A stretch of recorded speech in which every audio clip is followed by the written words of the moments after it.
Oi pessoal, meu nome é Leonardo Bernes e esse aqui é o site Tenho Sede. Olá irmãos, tudo bem?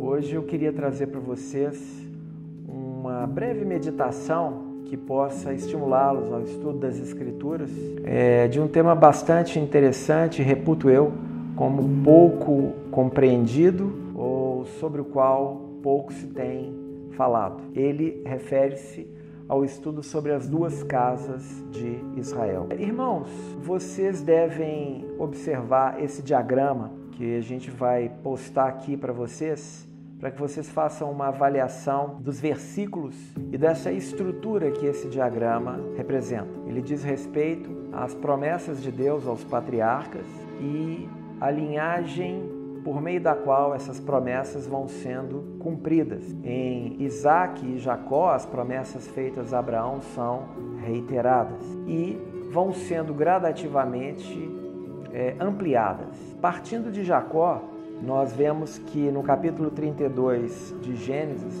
no Val de Jaboque, ele vai ter lá aquele encontro com o Senhor e a sua vida então é transformada. Ele chama aquele lugar de Peniel, né? Que ele viu Deus face a face e a vida dele foi transformada, e a partir daquele ponto ele, em tese, deixa de ser Jacó e passa a se tornar Israel. No entanto, no capítulo 35 do livro, é reafirmado a ele um elemento que havia sido mencionado tanto a Abraão quanto a Isaac, e diz respeito à promessa da descendência ser como as estrelas dos céus e ser como a areia da praia do mar. Mas há uma menção muito interessante e um detalhe importante deve ser visto aqui.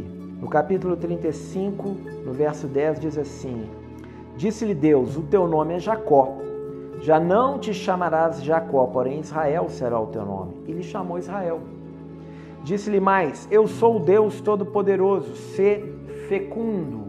A palavra fecundo no hebraico, a raiz dela é a mesma raiz de Efraim.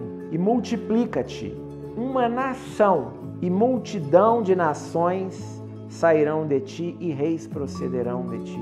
Eu queria perguntar aos irmãos, por que o Senhor diz uma nação e multidão de nações? Por que a menção de multidão de nações?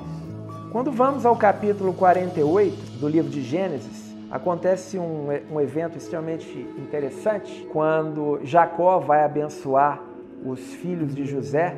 Em primeiro lugar, Jacó diz, José, os seus filhos são meus.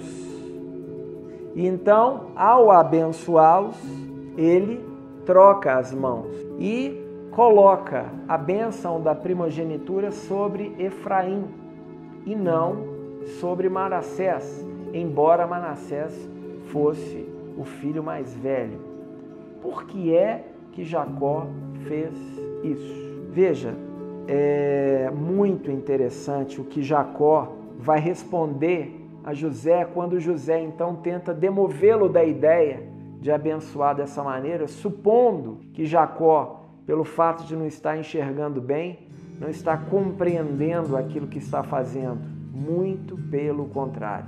Quando você vê e estuda sobre a vida de Jacó, você vê que realidade espiritual esse homem reivindicava a partir das palavras que recebia da parte do Senhor. Mas aí, o que acontece? José então tenta impedi-lo e diz assim, meu pai, não assim, meu pai, pois o primogênito é este, põe a mão direita sobre a cabeça dele.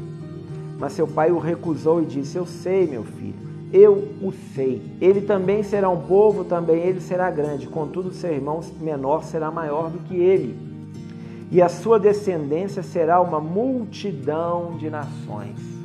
Irmãos, se vocês procurarem no aplicativo que dá os dicionários, dentre eles o Strong, vocês vão ver que essa expressão multidão de nações é equivalente à plenitude, a qual Paulo se refere em Romanos, plenitude dos gentios.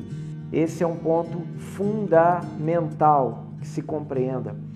E mais, Jacó diz assim, O Deus em cuja presença andaram meus pais, Abraão e Isaque, o Deus que me sustentou durante a minha vida até esse dia, o anjo que me tem livrado de todo mal, abençoe esses rapazes. Seja neles chamado o meu nome e o nome de meus pais, Abraão e Isaque. Cresçam em multidão no meio da terra. Essa tradução, que é a Revista e Atualizada, não nos dá o contexto literal do que aqui está pontuado. A literalidade do texto poderia ser melhor descrita da seguinte forma: e multipliquem-se como peixes em multidão no meio da terra. Multipliquem-se como peixes no meio da terra? Qual a conexão disso com o que com o que apóstolo Pedro recebeu da parte do Senhor?